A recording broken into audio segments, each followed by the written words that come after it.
हा एवढा सोहळा कशासाठी? सासू मी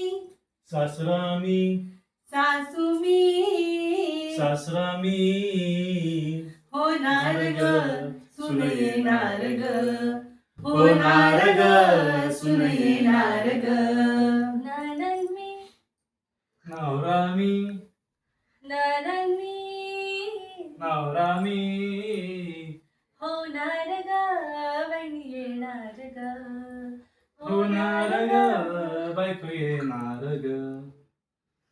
आजी चिरीचा मान मी घेणार आजी चिरीचा मान मी घेणार येणार ग नाचून येणार